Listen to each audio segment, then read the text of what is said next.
li gën a fës ci bopp xibaar yi campagne bi ci élection locale yi door na ñu bëri ci seen ay gox yu wuute kenn ku nekk di fa fësal cofeelam ci jiite askanam ak goxam donte woon askan wi ci yenn ci ay gox mel ni ki banlieue bu Ndakaaru taxul ñu gëmati li doon ay proposition bàyyeekoo ci ñi leen di laaj seen ay kàddu dinañ ciy dellu siwaat ñàkk ndox ci capitalu Dakar Nord Foire ak fu mel ni ñaari tali askan wi dund ci ay jafe-jafe ci ñàkkum ndox mu doon lu leen sonal lool dinañ ci dellu siwaat ak Ndeye Marie Dia tey doon bis bi ñu jagleel lu jëm ci wàllu xale yi nag di sonn lool ci quartier mel ni ki Bignona ak fii ci Dakar dinañ ci dellu soit ci biir xibaar yi coupe du monde mu ngi ci digg yëf yi saa si tembe ñu amalay jongante yu am solo lool ndaw ñi bëgg ko ñu bëri bàyyi ci xel noonu itam la mel ci jigéen ñi sopp lool football itam te bàyyi xel ci mondial yi dinañ ci dellu soit faram fàcce tàggat yaram ak Adja bi tey yéen kaay yi la ñuy ndax keppee xibaar yi di ci ànd ak Mantulaay ci bundooy salaamaaleykum campagne ci élection locale yi door na ci banlieue bu Ndakaaru ku nekk ak feem ak pexe bi muy def ngir mën a convaincre askan wi ñu am kóolute ci moom fal ko ngir ñu jiite seen ay collectivité locale Younoussa Baldé ak Tidiane Diop xaymatal ñu fi tolluwaay campagne bi toll ci banlieue bu Ndakaaru Njaay ci robinet mbeddami lay root si te dina fi baagante juróomi jàpp fukki yoon mu nekk ay jafe-jafe yu métti jigéen yu bëri di dund jafe-jafe gi ni mel ci seeni diwaan boobee di quartier basse ci Yeumbeul Sud waaye teewul soxna si ak moromam yi yaakaaruñu ni seeni tawat boobee dina gaaw a am saafara donte sax ñu ngi dem ci élection locale ndaxte nag nee nañu politiciens yi jaratuñu gëm. non ñun gëmatuñ leen de parce que dañ ñuy nax rek suñu amee lu ñu bëgg ñu fàtte lépp. am nañu fi njëkkoon jaax te gisuñu dara gëmuma kenn jàppale ñu ci ndox mi ak yooyu xam nga robinet mbedd mi xoolal lii salte bi te dañuy naan ndox mi ay feebar rek la ñuy indil ak ay jafe-jafe. Yeumbeul Sud quartier basse ni ki yeneen gox yu nekk ci banlieue bu Dakaru inondation yi insécurité ak yeneen xeetu jafe-jafe la askan wi di dund ñu fekk leen ñuy fexlu si suufu benn grand bi tamit amul espoir bu bari ndaxte nag mu ngi ñuy xamal ni rek jafe-jafe yi ñuy dund de dépassé na bu baax a baax compétence maire. lii régler problème mu Yeumbeul dooley état moo ko mën a régler financement yoo xam ne ça vient de l'extérieur xaalis bu bari. mais ay maire woya boo xam ne ni amul doole on en a pas besoin on veut un maire boo xamante ni bu ñëwee dina mën a régler problème mu Yeumbeul yëpp. campagne électorale di ab occasion ngir candidat yi def ay digge yu bëri waa Yeumbeul Sud ñoom nee nañu kaddu dëgg la ñu soxla. naxee mbaay mënutul jàll bu njëkk masse bi da nga daan jow utiliser ni mu la neex nax leen ay t-shirt ay ceeb mais léegi dépassé nañ lu léegi sincérité moo mën a daw. askanu banlieue bu Ndakaaru ci élection locale yak itam ñi leen di laaj seen ay kàddu ñi am kóoluteef ci ñoom bareetuñu lool ni ki itam beneen appréciation di ci jamonoy campagne ci gox-goxaat yi ñiy laaj askan wi seen ay kàddu dañuy faral di def loo xam ni dalul xelu askan wa ñuy laaj seen ay kàddu muy di bind ci mur yi ak itam ay affichage yoo xam ni jekkul rafetul dafa ñaaw te yàq environnement yenn saa yi ak itam gis-gis ci wàllu bët loola itam doon lu dalul xelu askan wi ñu bëri ci ñoom apprécier wuñu ko reportage Abdou Aziz Sow ak Omar Diallo. lamp yi wala sax ci buntu bitig yi fenn la ñu bàyyiwul fu ñu jot tafab nataal militant yi di ci fësal ku ñu àndal xar kanamu yenn ci ay gox jéggi dayoo. tradition boobu xam nga war nañ ko weesu parce que su fekkee ne ñëw nga gis bërëb boo xam ne bii dafa rafet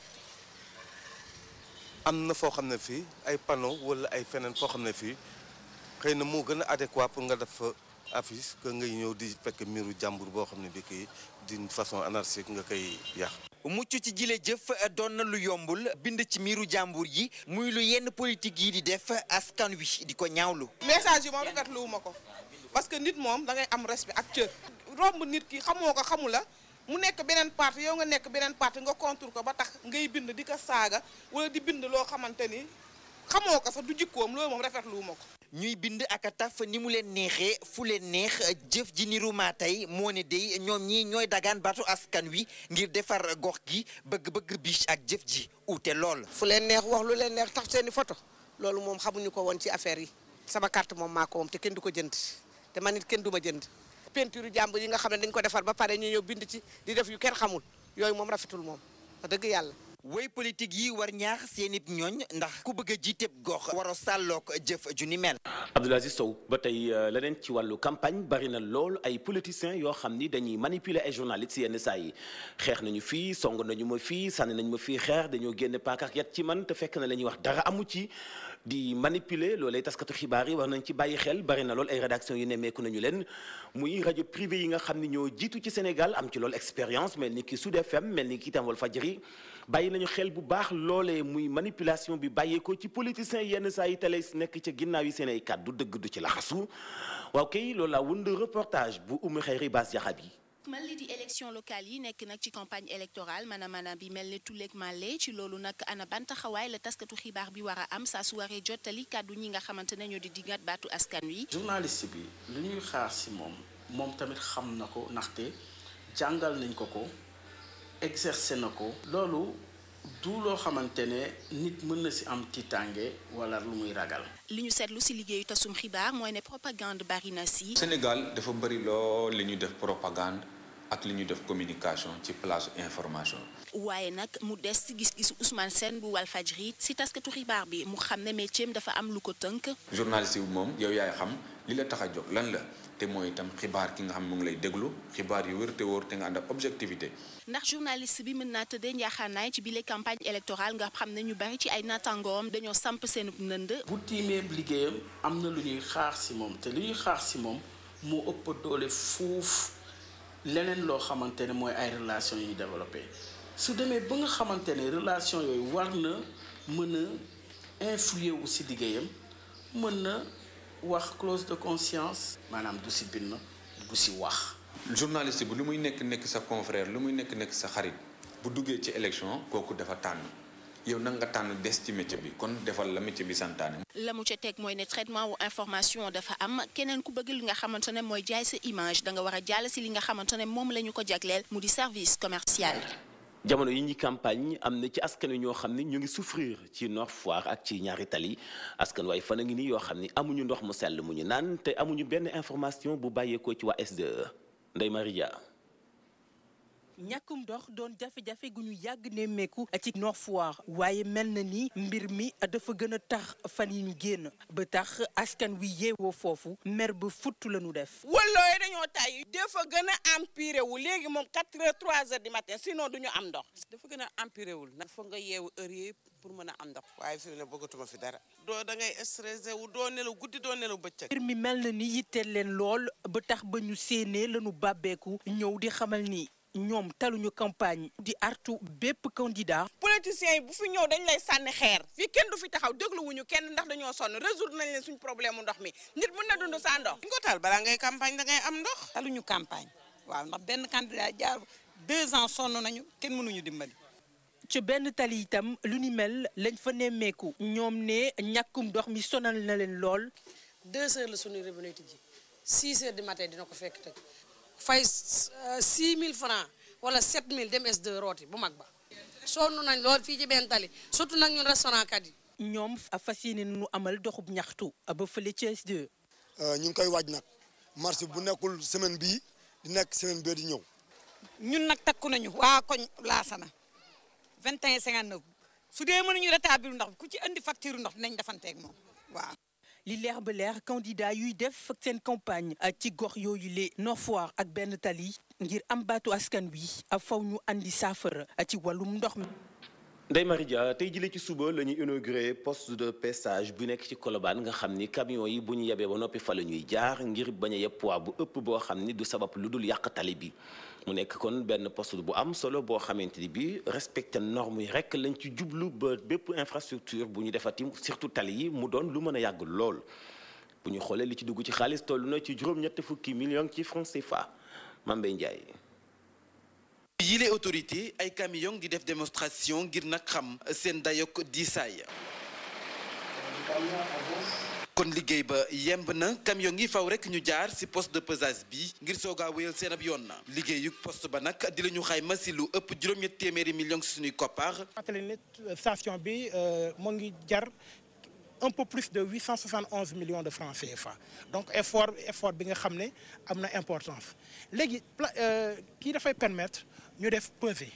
xam essieu bu nekk lan lay pesé. bërëb yu nu mel ngir nag ñu fay nattee diisaayu camion yi doon lu ñu namm tabax si yeneen diwaan yi fukk ak juróom-benn sax sa la ñu war a toll. defuñu ko fii rek ñoo ngi koy def tamit à l'intérieur du pays yéen a ngi fàttaliku ne président de la République inauguré na station bi nga xam ne moo nekk Rosso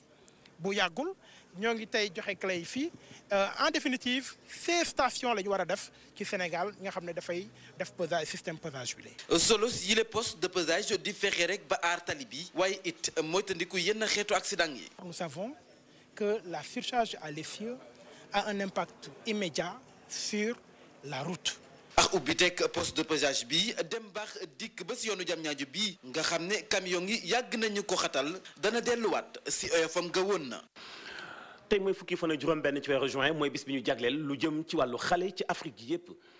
ci diwaanu Bignona fàttaliku nañu fa mbugal ak mitital gi ñuy defoon xale yi ci Soweto ci atum 1976 lu may loolee itam ndaw ñi gën nañoo sàkkuwaat ñu gën a respecter seeni ay droits profité wu ci bis bi ñu leen jagleel Abdourahmane Diallo. tey altine yemoo ak fukki fan ak juróom-benn ci weeru juin la ñu célébrer journée de l'enfant africain fépp ci continent bi loolee ngir fàttaliku massacre bu xale yu Soweto yi ci atum 1976 bii de journée bi nga xamante ne ñu ngi koy amal ci thème bi di éducation de qualité gratuite obligatoire et adaptée pour tous les enfants en Afrique tax na xale yi nga xamante ne ñoom ñoo dëkk ci département bu Bignona daal di ñaawlu bu baax a baax ñàkkum respect bi nga xamante ne moom la ñu nemmeeku ci yenn ci seen droit yi. Au niveau national, le découpage de l'année scolaire. Il demande de 3 octobre, le 31 juillet. Aujourd'hui, dans les écoles. toll na ci téeméeri xale yi nga xamante ne jóge nañu ci école yu bëri nekk fii ca biir commune bu Bignona loolee ngir wone seen bopp ci ab marche bu ñu amal tey ci suba si ñoom sa jot nañu saisir boobule occasion ngir woo ñëpp ñu mën a respecter lii di seeni droit. Abdourahmane Diallo nañu ko màggale ci Bignona la ñu ko màggale itam ci banlieue bu Ndakaaru ndaw ñi def nañu benn randonnée pédestre ni ki itam gën a sàkkuwaat ci kilifa yi ñu bàyyi leen xel bu baax ci seen aw nekkin seen droit ñu bañ ci felle dara ni ki itam lu ñu leen di liggéeyloo ci anamuk maa tey jaaduwul xale am na droit boo xam ne dañ ko war a yar jàngal ko ngir mu nekkin wu sell ci askan wi ngir askan ba mu bokk mën a am ci moom yaakaar ëllëg mu bokk ci ñuy gàddu société am nan ko Bakayoko Tidiane Diop. doo ci fay dara war ku nekk te dëppoog bëggu-bëggu mbooleem ndaw yi ci Afrique mooy thème bi mbootaay bi boot réewu Afrique yi di Union africaine tànn niki ren ji ci bëccëg bi ñu darajaalee l'enfant africain di ndawal Afrique muy loo xam ne nag mbooleem seen ci structure buy yëngu ci wàllum éducation surveillée de la protection sociale fii ci Ndakaaru màggal nañu ko niki tey jii ci suba. que mu nekk xale njàng moo xamante ne nit ñi dañuy jàng te duñu fay dara puisque njàng mi su amee pay rek day am exclusion li tubaab di wax exclusion maanaam ñi nga xamante ne seeni waajur seen loxo jotul seen ginnaaw duñu bokk ci njàng moomu. coordonnateur COSYDEP moom dikk ci li tax ñu tànn banlieue bi ngir màggalee ko fi laataa muy ñaax nguur gi ci mu farlu ci njàng boo xam ne day dëppoo ko bëgg-bëggu ndaw yi. ni banlieue dafa nekk place boo xam ni à Sénégal la en miniature ndax gis nañ fi façon lépp te gis nañ ni ñi ñu bedd it fii la ñu gën a bëree ñëpp xam nañ ni xale yi ni ñuy amee xam-xam day wuute.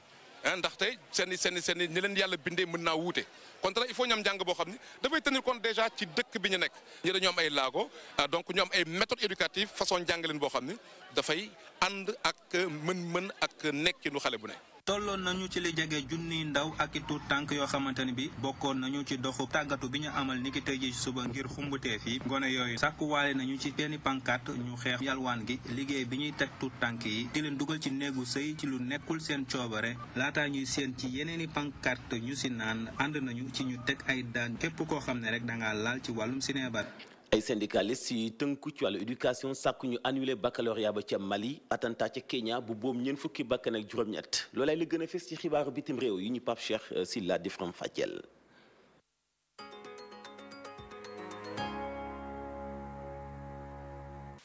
Mali baccalauréat ba moo fa indi coow syndicat national bu éducation bu Mali nee na dafa bëgg rek ñu annuler baccalauréat bañ fay amal jamono ji résultat yi doonu résultat yoo xamante ni dal na xelam ndaxte fraude yi di njunjaay yi dafa bare lool ñi nga xamante ni ñoo organiser bac bi foofu la ca Mali di ministère ba nangu nañ ne fraude am na ci di ay tricher waaye nag nee ñu bépp épreuve bu ñu gis ay fraude rek soppi nañ ko indi yeneen copie ba tax na ñoom seen xel dal na nee ñu bac ba am ca Mali jamono ji bac bu baax.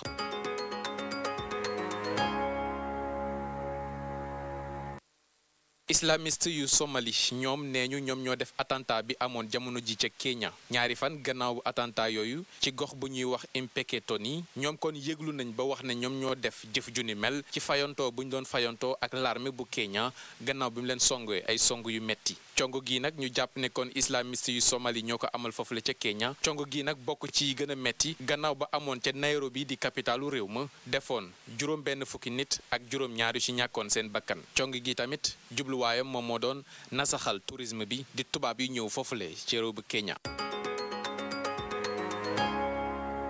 maa ngi lay jaajëfal Pape Cheikh Sylla mu ñu doon faram fàcceel xibaaru bitim réew ñu ubbi waneen xët sport lay doon.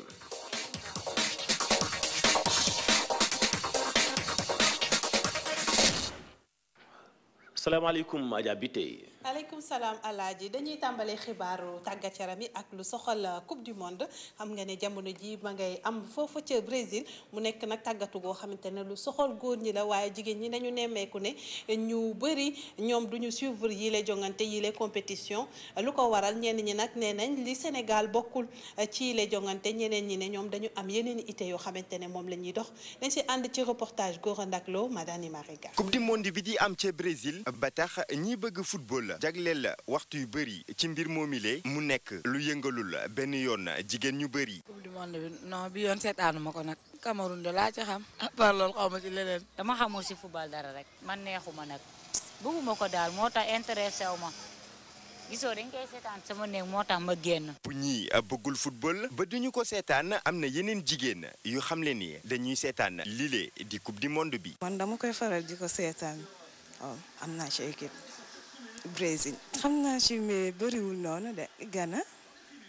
Cameroun Nigéria Côte d'Ivoire. am na jigéen yoo xam ne moom benn match rawuñu ko. ñu bëri di xamle ni absence su Sénégal tax na du ñu seetaan compétition mondiale bile ba tax intéressé wu leen ginnaaw bañ ci ràññeetle yenn ci ay star yu ci mel ne Samuel Eto'o fils Didier Drogba naka noonu Cristiano Ronaldo. bokk na ci star yi nga lim Gora Ndaklo kenn ma nga ca Cameroun keneen Côte d'Ivoire ñooñu jongante nañ ba pare waaye fi mu ne nii beneen dëkk bu jóge fii ci Afrique moom mooy jongante bi sax léegi mu jeex ñoom ak Iran ñoom ñoo doon daje muy Nigéria moom mi jël raaya gi maanaam Coupe d'Afrique bi moom dafa témboo ak Iran ndam demul ndam dikkul ci wàllu groupe G Ghana bu si kanamee bu 22h jotee moom moo war a daje ak waa États-Unis ñoom nag daje woon nañ bi Afrique organisé bi la jongante ca Afrique du Sud ñu daje woon ca 8e de finale yi waa Ghana daan leen beneen match bi nga xamante ne tey jongante nañ ko mu doxoon diggante Allemagne ak Portugal Allemagne dafa jàpp Portugal làpp ko làpp yu metti ñeenti bal ci dara fi mu ne nii Allemagne moo jëlagum raw gàddu gi ci poule bi ñu nekk ci wàllu football ba léegi dañuy àddu ci wàllu Ligue 1 bi ak Jaraaf mi nga xamante ne moom ñàkk naa raaye ji ñuy xaarandi nag benn journée moom moo des ci wàllu Ligue 1 boobu ki ko fa wuutu di AS Pikine li ko waral mooy démb goney Abdoulaye Sarr yi ñoom dañu daje ak Port daan leen ñetti bal ci benn jamono jooju goney Alassane Dia yi ñoom dañu dem ca stade bu Ngor daje waa Olympique bu Ngor daan leen ñetti bal ci benn li lee tax ba fi mu ne ni AS Pikine moo jëlagum raw gàddu gi ak lu toll ci 46 points jiitu Jaraaf am 45 points. ba léegi ci wàllu Ligue 1 boobu ca Diourbel la ñu jëm foofa Suneor moo fa doon dalal Touré Kunda ci seen jongante nag ndam demul ndam dikkul waaye nekk ab jéego bu am solo ndax fi mu ne nii Suneor moom ak Touré Kunda du ñu wàcc ci wàllu Ligue 2 bi ki leen di tàggat di Adama Diouf di coach bu Suneor rafetlu lu ñu mel. match bi day gis ngeen ne bi ñu yegee ne Duc gagné nañ ko alors benn équipe bëggatul jël risque. loolu ci deuxième mi-temps bi lañ ko xam mais première mi-temps bi équipe bu nekk joué na ay chance am jéem a dugal moroomam pour gagner match bi pour se mettre complètement à l'abri fi mu ne moom maintien bi ñu doon wut te yàlla may ñu ko tey nañ ñu may ñu savourer ko bu ñu toogee nag ba suñu xel gën a dal alors ñu évaluer saison bi lépp loo vivre mu nekk ay tolof-tolof ci yow je crois que boo ci jàppandoo mën na nekk expérience mën na la jariñ pour ëllëg. kiy tàggat waa Touré Kunda dellu si ci jafe-jafe yi nga xamante ne dund nañ ko bi saison bi tàmbaleek léegi rafetlu également match nul bi ne nag danañu jéem def seen kéemtalaay kattan ba saison prochaine ñu gën a jege li nga xamante ne moom mooy podium bi. ñaari équipe yu soxla woon ay points la parce que soo xoolee match yi Sinéor génn ak yu Turekunda génn amuñu chance trop gagné soo xoolee Sinéor dafay fubal ba dee ñàkk match Turekunda day fubal ba dee ñàkk match donc soo amee match yu mel ni yoo xam ne vraiment mun nga jouer prudence jël sa 1 point te du la yàqal dara mais da nga koy def c'est ça mais c'est match bu ñu waroon gérer la ba ku nekk jël benn point ñun nag dañoo ñëwoon pour am 3 points mais sérieusement ñoom ñoo joué à ce point peut-être rythme bi wàññeeku na peut-être tàngaay bi leen soxla saison bu xam ne vraiment neexul ci ñun parce que tàmmuñu ko Turekunda ko xamee da nga xam ne day def les premiers rôles mais yàlla dafa def lii la ñu jox ren soo xoolee depuis deuxième journée lañ gëjee am victoire donc nga xam ne vraiment y a un problème bi nag yoo xam ne vraiment on se règle dinañ ko régler en famille mais inchallah je sais que ne Turekunda dina ñëwaat pour def premier rôle yi mu doon tàgg def ci championnat bi. di fàttali nag ne ñaar fukk ak juróomeeli journée bi tey jii lañ ko ndar képp ak jongante bi doxoon diggante Ñaari Tali ak USO doon am fii ci stade Demba Diop ñu ndar képpee ko ak basketball ak jàppale bi di El Kabir Kane di ab international sénégalais jàppale école basket ya nekk ci Thiès ci ay lot de maillot ay ballon également ay outils informatiques matériel informatique plutôt jàppale leen ngir ñu gën a mun a wéyal seen tàggatu foofa ca Thiès dañ ci ànd moom ci El Kabir Mané ci micro suñuy reporter xalaat ci ni dañu war a dimbali suqali basket bi pour mën a jàppale xale yu ndaw surtout tout temps yi parce que ñoom vraiment c'est important parce que ñoom ñooy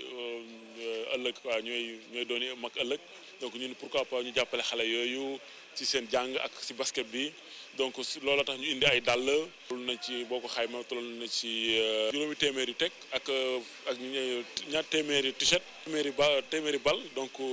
loolu lañ bëgg a jàppale xale yi duñ ko yemale Thiès bon bii di ñëw incha allah bëgg nañu dem ci yenn régions yi donc xam ne sunu temps nag duñu ko may waaye dañ jéem a xool ñaar ba ñetti région yoo xam te ne dañ leen di jàppale ci wàllu matériel war nañ ko commencer ajjuma bi donc le 20 le 21 22 ajjuma samedi ak dimanche donc lañ ko war a commencer ci Thiès. mu doon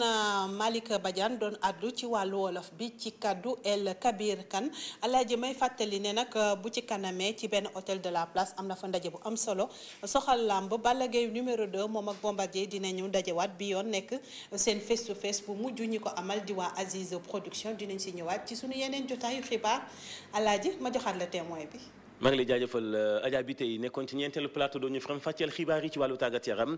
pàcc gi ñu koy ndax képp yéen kaay lay doon ñu ci ànd ak Mantoulaye ci bundooy dikkati naa wooy ku ma wax ma xuri laa nga ca campagne électorale ba tribune yéen a kaay ne ma campagne bi da door na waaye ci xumba yëngu teeg gajjante mattante gu rëy yi la am yéen a kaay bi dama yëral la am ca Grand Yoff Pikine Sacré-Cœur ak yeneen i gox ko xaan ci réewum Sénégal yéen a kaay groupe des médias bi ne ma lii wane na ne jamono ji campagne électorale ba la ca exeeñ du neex ca Grand Yoff yéen a kaay bi ne ma kaay ma xamal la fa am ay jege ñaale Khalifa Sall ñoo tuumaal seeni ñoñ yu Mimi Touré ni dañoo armé ay samba boy ñu ñëw foofee nga xam ne nii moo di ci seenu fief yore ay paaka jaaseeg yeneen yu ni mel ngir di leen tiital ak xoxatal ak bundu xatal tribune ba tey di ñu jébbal kaddu ministre de l'intérieur di woote jàmm nag ci campagne électorale bi ci biir Sénégal gi yépp lu ci mënti am daal jàpp leen nii wooteeg ministre bi dénk kaaraange biir réew mi mel ni lu tàbbi ci noppub tëx ndax tribune yéene kaay ba tey mi ngi may xamal ne violence yi jeexagul de mënees na cee xaarandi yeneenuk yëngute ak yeneenuk defante ba mu saf sapp ci biir réew mi ak ci campagne électorale bi campagne électorale boobee mbaadu bomb bu ñu tasar ci réewum Sénégal siiwal yéene kaay ni ca Médina cooki maanaam rag bannaaw ak sànninte xeer yu metti moo fa amoon ci diggante ñafar ak Bamba Fall ak Seydou Gueye siiwal ba tey di ma xamal ne ca point meeting ba fa amoon di bu waa Benno Bokk Yaakaar ay grenade lacrymogène moo ko mujjee tas Cheikh Bamba Dièye jàppal génn ak mer ci suufu xolam kii di Macky Sall le populaire moo ñu ko xibaar di ñu xamal ne moom jëwrin gin dénk communication ci réewum Sénégal ñaawlu na bu baax a baax samba boy yi nga xam ne nii waa Benno Bokk Yaakaar dañ leen recruter ngir ñu ñëw ci gox goxaani di tiital seeni adversaire niki noonu it kon Macky Sall ni muy defee jëfuk maa tey jëmale ci compal ñamu àndal as tuut samu yor lii tax na ba Cheikh Bamba Dièye jàpp ni Abdoulaye Wade daal neexul ba neexul waaye fa mu toog mënees naa socc ba bañam weex tàll ndax am na lu mu ree Macky Sall ak nguuram ndax nag Abdoulaye Wade bu ko yeboo ni lañ ko bañaloon maanaam comp ci posam jox doomam ña ngi koy nangul Macky Sall ci waxtu woo xam ni moom Macky yemalew ko ci kenn nit waaye képp kuy waa Benno Bokk Yaakaar rek la koy compal lii tax ba la populaire ne Cheikh Bamba Dièye daal armé wu na ba fees dell fas yéene jàmmaarloo ak Macky Sall ñu des ak yéene kaay bi di la populaire mu ñuy xamal ni ay kuuru Baye Fall dëgg la ay dem boo jékkati sànni ko Benno Benno Bokk Yaakaar moom meeruk Bambey jàpp ne am na plainte boo xam ne nii mi ngi koy teg ci ndodd coalition bi nekk ci nguur gi ndax na coalition bi dañoo utiliser image yu Macky Sall bëgg cee campagne las ne ma Saalum googee dina metti te dagan ndax nag maître El Hadj Diouf ma nga fa soli daal lam di xaar ku ñëw rek mu kajji teg fële ci waxtu woo xam ne Awa Gueye ma muy jaamaar lool France daal di xiddeem bët gisatu ko yéene kaay bi di xamle ba tey nii Abdou Latif Coulibaly tàngal na jër Sokone ci waxtu woo xam ne Bour Sine Sitor Ndour Matar Ba ak Mame Adama Ndour ña ngay tàngal jër commune bu Fatick ñu fàttali wax ci leneen ak Tribune yéene kaay muy xëy di ñuy xibaar kàddu yi Jacques Habib Sy mi andi leeral ci francophonie gi ak sommet gi ñu amal fii ci Ndakaaru Jacques Habib ni amul genn ak marché yaama neex goo xam ne nii am na ci sommet francophonie gi muy leeral li ni agence bu Richard Attias gii dañ koo taamu ndax nag lépp lañ doon saytu ci wàllu marché bi moom moo leen ko jébbal lii tax ba Jacques Habib Sy ne njuuj ñaaj sàcc ak yaama neex amul genn ak yoon ci francophonie googee ñuy dëgmal ñu des ak Tribune yéene kaay mu ñëwaat ci rapport Sénat bi nga xam ne nii moom mooy setal wecc Thierno Ousmane Sy ci rapport boobee mënees na cee nemmeeku ni amul genn ak anomalie maanaam lenn loo xam ne àndut ak yoon goo xam ne mënees na ko cee nemmeeku rapport bi xamle ba tey ni Thierno Ousmane Sy lépp loo xam ne def na ko conforme na ak li nga xam ne nii moom moo di code bu télécommunication lii niroog luy setal wecc Thierno Ousmane Sy ma nga xam ne nii ay weer yu baree ngi nii mu nekk ca kasoog Rëbës Moussa Touré di ŋàññi Macky Sall ci Tribune yéene kaay moom mi fi nekkoon jëwrin gin dénkoon koom ci réewum Sénégal xam ne ni Macky Sall daal day dàq sàcc mel ni sàcc buy dàq ay moroomu sàccam ëpp tëlaw ca laa dawee dem tàggat yaram Tribune Sport ne Pikine yëkkati na Medina ba biir weex mu sànn ci suuf Pikine niki avant dernière journée bi dañoo dem fekki stade bu Ngor daal di koy duma ñetti bal ci benn lii tax na ba waa Jaraaf jàpp seenu bopp nërmeelu Tribune Sport sampub laaj Balla Gaye 2 moo fi xoggeeki woon ne du bëre teg Modou Lo niki noonu Yékini tax ba Tribune Sport naan koon moo Balla boo jigee ci sa defet bii mbaa di nga delluwaat ginnaaw ci say kàddu maanaam bëre Modou Lo mbala sax Yékini waaye Balla ku la bañ sama jëkkërang fii fan yi yëpp maa ngi koy jox mbëri ñu bañ laaj naa Modou bañ laaj naa Bombardier bañ waa xanaa Balla di ñu jox suñu chance nag ñun ba suba. maa ngi lay jaajëfal Mantoulaye Thioubandooy jaa ngeen jëf yéen tam mbokk yi ci kóllëre ak kóolute gi bàyyi xel gi ci seen TV foofu la ñu ndax keppee xibaaru guddi gi ci kàllaame ko ci Barma maa ngi leen di jox dox daje ëllëg ak jàmm incha allah di leen ñaanal itam panaanum jàmm.